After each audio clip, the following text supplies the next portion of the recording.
এখন প্রিয় ভাই বোনেরা, আপনি যেই কাজটি করতে পারেন, এই ঢাকা শহরে তো আপনি বাস করেন, তাই না?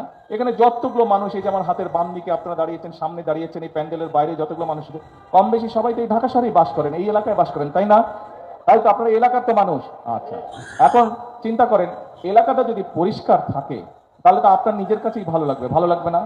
এই টিভির পর্দায় যখন অন্য অন্য দেশের ছবি দেখেন, রাস্তাঘাট দেখেন, সুন্দর রাস্তাঘাট দেখেন, পরিষ্কার রাস্তাঘাট দেখেন, তখন একটু হিংসা হয় না মনের মধ্যে যে আমাদের রাস্তাঘাট কেন এত ময়লা হয়? আমার তো হয় ভাই। এই যে এখন আমাদের প্রধানমন্ত্রী যে ছোট ছোট বিষয়গুলো নিয়ে কথা বলতেছে, কাজ করতেছে, আমরা এটাই চাচ্ছিলাম। আমরা সেটা বিগ বাজেটের একটা কাজ হলে সেটা এত বেশি একটা চোখে পড়ে না, বাট ছোট ছোট এই পরিবর্তনগুলো যদি দেশের হয়, এই জিনিসগুলো খুব ভালোভাবেই চোখে পড়ে। বাংলাদেশের রাজধানী যেহেতু ঢাকা, তো ঢাকাকে আগে গোছাতে হবে, পরিষ্কার করতে হবে, তারপরে দেশের বাকি গ্রাম অঞ্চল সবকিছু এমনিতেই ঠিক হয়ে যাবে। ভাইরে ভাই, মাননীয় প্রধানমন্ত্রী তিনি অসন্তুষ্টি প্রকাশ করেছেন। তিনি বলছেন শহর পরিষ্কার করা শুধু সরকারের দায়িত্ব নয়, জনগণেরও দায়িত্ব। এবং মাননীয় প্রধানমন্ত্রীর যে উদ্যোগ নিয়েছেন, তিনি কঠিন উদ্যোগ, ঢাকা উত্তর সিটি এবং দক্ষিণ সিটি থেকে 6 জন কর্মকর্তা সহ পার্সোনালি দুইজনকে অব্যাহতি জানানো হয়েছে চাকুরি থেকে। প্রিয় ভাই বোনেরা, এই বাংলাদেশটি আমাদের দেশ।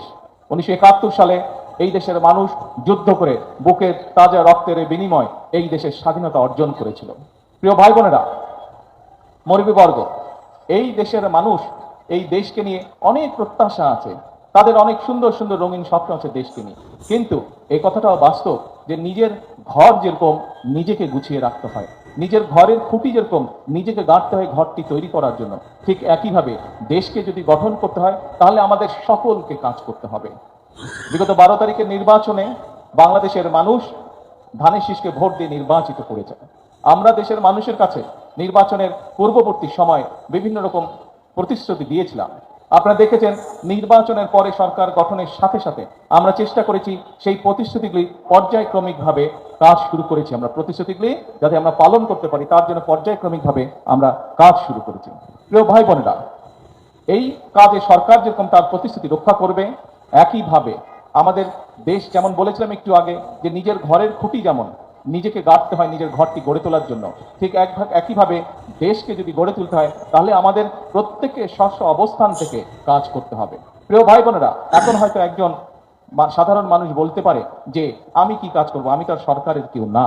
আমি সেই ভাইটিকে যার মনে এই প্রশ্নটি এসেছে যে আমি তো সরকারের না, আমি তো সরকারের কেউ না, আমি একজন সাধারণ মানুষ, কি করব? আপনারা নিশ্চয়ই এর মধ্যে খবরেও দেখেছেন, নিশ্চয়ই গতকালকে কেউ কেউ আমাকে দেখেছেন। আমি কিন্তু গতকালকে চুপচাপ এই এলাকার ভিতর দিক ঘুরে গিয়েছি, যে এই এলাকা সহ যাত্রাবাড়ি সহ বিভিন্ন এলাকা ঘুরে গিয়েছি, ঢাকার দক্ষিণ অঞ্চল, যে কোথায় কি অবস্থা, বিশেষ করে কোরবানি ঈদের পরে বর্জ্যের কি অবস্থা, এছাড়াও বিভিন্ন আবর্জনার কি অবস্থা।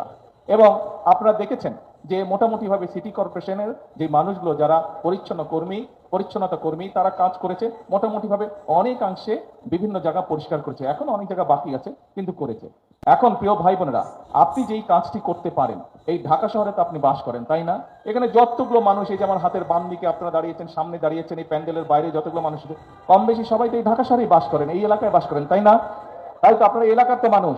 আচ্ছা, এখন চিন্তা করেন, এলাকাটা যদি পরিষ্কার থাকে তাহলে তো আপনার নিজের কাছেই ভালো লাগবে, ভালো লাগবে না? এই টিভির পর্দায় যখন অন্য অন্য দেশের ছবি দেখেন, রাস্তাঘাট দেখেন, সুন্দর রাস্তাঘাট দেখেন, পরিষ্কার রাস্তাঘাট দেখেন, তখন একটু হিংসা হয় না মনের মধ্যে যে আমাদের রাস্তাঘাট কেন এত ময়লা হয়? আমার তো হয় ভাই। আমার কিন্তু হিংসা হয় যে ওই দেশের রাস্তাঘাট এত পরিষ্কার, আমার দেশের রাস্তাঘাট কেন পরিষ্কার না? এখন ওই দেশের যে রাস্তাঘাট পরিষ্কার, এটা তো বাইরে থেকে কেউ এসে করে দিয়ে যায় না। যেই দেশের রাস্তাঘাট পরিষ্কার সেই দেশের সিটি কর্পোরেশনের পরিচ্ছন্নতা কর্মী যেমন পরিষ্কার করে, একইভাবে সেই দেশের জনগণও কিন্তু যেখানে সেখানে ময়লা ফেলে না। এখন আপনি সরকারের কেউ না, আপনি একজন সাধারণ মানুষ।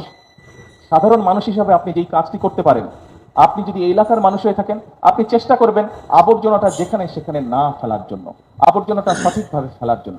কারণ আজকে যদি মনে করেন আপনি যে আবর্জনাটা আপনি এখানে ফেলেন, এইটুকু আবর্জনা 1 কেজি, আধা কেজি আবর্জনা বা 2 কেজি আবর্জনা কি হবে, কিন্তু আপনি চিন্তা করেন এইখানে যতগুলো মানুষ, এখানে কয়েক হাজার মানুষ আমরা জড়ো হয়েছি, প্রত্যেকে যদি 1 কেজি করে ময়লা একটা জায়গায় ফেলে তাহলে কত কেজি ময়লা হবে? না হলেও 10,000 কেজি ময়লা হয়ে যাবে। তো 10,000 কেজি ময়লা মানে 1,000 কেজি ময়লা তো 1 টন, 1,000 কেজি 1 টন না, তার মানে 10 টন ময়লা জমা হয়ে যাবে। কিন্তু আমরা যদি প্রত্যেকে যত্নবান হই যে যেখানে ময়লাটা ফেলা উচিত আমরা যদি সেখানেই ময়লাটাকে ফেলি, তাহলে পরিচ্ছন্নতা কর্মী তারাও তো মানুষ নাকি? তারা হয়তো গরিব মানুষ কিন্তু মানুষ তো তারা।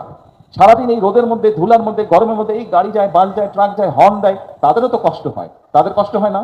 তাদেরও পরিষ্কার করতে কষ্ট হয়। কিন্তু আমরা সকলে মিলে যদি চেষ্টা করি, তাহলে আপনি নিজের শহরটাকে যেমন পরিষ্কার রাখতে পারবেন, সেই পরিচ্ছন্নতা কর্মী সে যেমন অল্পতেই জায়গাটাকে পরিষ্কার করে ফেলতে পারবে, ঠিক একইভাবে তারও কষ্ট কম হবে। আপনার কাছে আপনার সন্তানরাও, আপনি নিজে, আপনার বাবা মা, পরিবারের সদস্যরাও একটা পরিষ্কার সুন্দর পরিবেশের মধ্যে থাকতে পারবে। আমরা সবাই বিদেশের মতো দেশ চাই, কিন্তু আমরা দেশের জন্য কাজ করতে নারাজ। আমরা দেশের জন্য কোনো কাজ করব না। এই যে এখন আমাদের প্রধানমন্ত্রী যে ছোট ছোট বিষয়গুলো নিয়ে কথা বলতেছে, কাজ করতেছে, আমরা এটাই চাচ্ছিলাম। আমরা সেটা বিগ বাজেটের একটা কাজ হলে সেটা এত বেশি একটা চোখে পড়ে না, বাট ছোট ছোট এই পরিবর্তনগুলো যদি দেশের হয়, এই জিনিসগুলো খুব ভালোভাবেই চোখে পড়ে। বাংলাদেশের রাজধানী যেহেতু ঢাকা, তো ঢাকাকে আগে গোছাতে হবে, পরিষ্কার করতে হবে, তারপরে দেশের বাকি গ্রাম অঞ্চল সবকিছু এমনিতেই ঠিক হয়ে যাবে।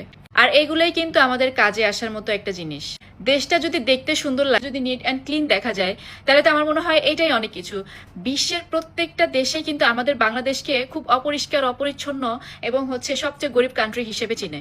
তো আমরা তো চাইলে সবাই একসাথে হয়ে এই জিনিসগুলো ঠিক করতে পারি। আপনি আপনার ময়লার প্যাকেটটা আপনি আপনার ব্যাগে রাখেন, বাসায় যে একটা ময়লার ঝুড়ি বা সামনে আশেপাশে যদি কোনো ময়লার ঝুড়ি থাকে, সেটাতে আপনি ফেলতে পারেন। আর সেটাতেও যদি আপনার সমস্যা মনে হয়, তাহলে আপনি আপনার ময়লা খায় ফেলেন। দেশ কেন নোংরা করবেন? বাট যেখানে খাচ্ছেন সেখানেই আপনি ময়লা ফেলতেছেন, এইটা তো মানে কি বলবো, এটাকে একটা খুব বাজে ভাষায় একটা কথা আসছিল, বাট এটা তো বলা সম্ভব। আমরা যদি সবাই একসাথে হয়ে কাজ করি, দেশ বিদেশ হইতে সময় লাগবে না। আমরা যেমন বাংলাদেশে থেকে আমাদের দেশের বাইরে সবগুলোকে বিদেশ বলি, আমাদের বাংলাদেশেও কিন্তু থাকে তারা কিন্তু বিদেশি বলে, তাদের কাছে কিন্তু এটা বিদেশ। বাট বিদেশ, আমাদের যে বিদেশ, এই বিদেশ তো বিদেশের মতো লাগে না। আমাদের ঢাকা থেকে শুধু ঢাকার স্থানীয় যারা আছে তারা বসবাস করে না, যারা গ্রাম থেকে আসছে তারাও এখানে থাকে, তাদেরকে জিনিসগুলো শিখাইতে হবে। রিক্সা যারা চালায় তাদেরকে আপনি পয় পরিষ্কারের ব্যাপারে কিভাবে সচেতন করবেন? তারা তো থাকে একটা অপরিষ্কার জায়গায়, বস্তির মতো জায়গায়। আমি কাউকে ছোট করে কথা বলতেছি, বাট তাদেরকে কিভাবে আমি বুঝাবো? এখন আপনি এদেরকে কিভাবে ঠিক করবেন? এদেরকে ঠিক করার জন্য কি শুধু সরকারের একটা বক্তৃতায় কি প্রবলেম সলভ হবে? না। যে অঞ্চলের দায়িত্বে আছে তাদেরকে তাদের দায়িত্ব পালন করতে হবে। তাদের এলাকায় যারা এই ধরনের পরিচ্ছন্নতার ব্যাপারে তাদের কোনো নলেজ নাই, আইডিয়া নাই, তাদেরকে শিখাইতে হবে। দরকার পড়লে তারা একটা গ্রুপ বানাইতে পারে, যে গ্রুপ মেনটেন, যে যারা বিশেষ করে যারা গরিব মানুষ, যারা যেখানে থাকতে, যেমন ধরেন বস্তি জায়গাগুলো যে আছে, এই জায়গাগুলোতে পাঠায় পরিষ্কার পরিচ্ছন্নতার ব্যাপারে তাদেরকে বোঝানো। অপরিষ্কারের কারণে যদি আপনি কোনো জায়গায় ময়লা ফেলেন, সেটার জন্য আপনার উপর একটা মামলা হতে পারে। এই জিনিসগুলো বোঝানো। 5-10 জন মানুষ সচেতন হলে হবে না, সারা বাংলাদেশকে সচেতন হতে হবে। আমি বাংলাদেশের মধ্যে আমি শুধু মনে করি, জায়গা যদি ঢাকাকে ঠিক করা যায়, বাকি অঞ্চল এমনিতেই ঠিক হয়ে যাবে। প্রধানমন্ত্রীর মন জয় করতে হাতির ঝিলের লেক পরিষ্কার করছে রাজুক। ভাইরে ভাই, মাননীয় প্রধানমন্ত্রী তিনি অসন্তুষ্টি প্রকাশ করেছেন। তিনি বলছেন শহর পরিষ্কার করা শুধু সরকারের দায়িত্ব নয়, জনগণেরও দায়িত্ব। এবং মাননীয় প্রধানমন্ত্রীর যে উদ্যোগ নিয়েছেন, তিনি কঠিন উদ্যোগ, ঢাকা উত্তর সিটি এবং দক্ষিণ সিটি থেকে 6 জন কর্মকর্তা সহ 2 জনকে পার্সোনালি 2 জনকে অব্যাহতি জানানো হয়েছে চাকুরি থেকে। মাননীয় প্রধানমন্ত্রী তারেক রহমান সাহেবের শাস্তির ভয়ে রাজক থেকে এবার উদ্যোগ নেওয়া হয়েছে হাতির ঝিলের লেক পরিষ্কার পরিচ্ছন্ন করতে হবে। ভাইরে ভাই, মানে প্রশংসা পাচ্ছে, সোশ্যাল মিডিয়াতে প্রশংসা পাচ্ছে। এবং মাননীয় প্রধানমন্ত্রী তারেক রহমান সাহেব তিনি যে অন্য লেভেলের একজন শাসক হতে চলেছেন, সেটা অলরেডি দলীয় যারা রয়েছে তারাও টের পেয়েছে, যারা সরকারি চাকরিজীবী রয়েছে তারাও হারে হারে টের পেয়েছে। দেখেন নিউজের পাতায় দেখেন, শহর পরিচ্ছন্ন রাখা শুধু সরকার নয়, নাগরিকেরও দায়িত্ব। মাননীয় প্রধানমন্ত্রী তিনি বলছেন, আপনি সাধারণ নাগরিক, আপনাকেও দায়িত্ব নিতে হবে। কি বলছেন নিউজের পাতায়, আমরা সেটা আপনাদের সামনে তুলে ধরবো। তার আগে অবশ্যই মাননীয় প্রধানমন্ত্রী তিনি ঈদের পর দিন কাউকে না জানিয়ে, কোনো প্রকার টিম না নিয়ে পার্সোনালি ভিজিট করতে বের হয়ে যান ঢাকা সিটির ভেতরে। টানা 4 ঘন্টা তিনি পুরো ঢাকা শহর ঘুরেছেন, দেখেছেন। এবং অনিয়ম দেখার পর, দুর্গন্ধ দেখার পর, বর্জ্য ব্যবস্থাপনা অপসারণ করা হয়নি, দায়িত্বে গাফলতি দেখার পর রাজুকের 2 সিটি থেকে 2 জন কর্মকর্তাকে, নির্বাহী কর্মকর্তাকে অব্যাহতি জানিয়ে দেন সাথে সাথেই। এবং পরবর্তীতে আরো 6 জন কর্মকর্তা কর্মচারীর বিরুদ্ধে ব্যবস্থা নিয়েছেন। এগুলো দেখার পর অনেকেই একেবারে কাঁপুনি ধরে গেছে শরীরের মধ্যে। দৈনিক ইত্তেফাক নিউজটি প্রকাশ করেছে, বলা হচ্ছে শহর পরিচ্ছন্ন রাখা শুধু সরকার নয়, নাগরিকেরও দায়িত্ব। মাননীয় প্রধানমন্ত্রী তিনি বলছেন। বিএনপির প্রতিষ্ঠাতা ও সাবেক রাষ্ট্রপতি জিয়াউর রহমানের 45তম শাহাদত বার্ষিকী উপলক্ষে আয়োজিত এক মানবিক সহায়তা কর্মসূচিতে অংশ নিয়ে দলীয় নেতাকর্মী ও সাধারণ নাগরিকদের উদ্দেশ্যে বিশেষ আহ্বান জানিয়েছেন প্রধানমন্ত্রী ও বিএনপির চেয়ারম্যান তারেক রহমান সাহেব। শনিবার 30শে মে বিকালে নয়াপল্টনে দলের কেন্দ্রীয় কার্যালয়ের সামনে দুস্থ ও অসহায় মানুষের মাঝে বস্ত্র ও শুকনো খাবার বিতরণ শেষে তিনি বলেন, সমাজের সচ্ছল ব্যক্তি ও সাধারণ নাগরিকরা যদি যার যার অবস্থান থেকে দায়িত্বশীল ভূমিকা পালন করেন তবে দেশের মানুষের ভাগ্যে দ্রুত পরিবর্তন এবং একটি সুন্দর পরিবেশ নিশ্চিত করা সম্ভব। অবশ্যই শুধু সরকার নয়, পাশাপাশি নাগরিকদেরও দায়িত্ববান হতে হবে। আর এই নাগরিকদের দায়িত্ববান করতে গেলে শাস্তির আওতায় নিয়ে আসতে হবে। এই ঘাটতেরা বাঙালি সোজা হবে না।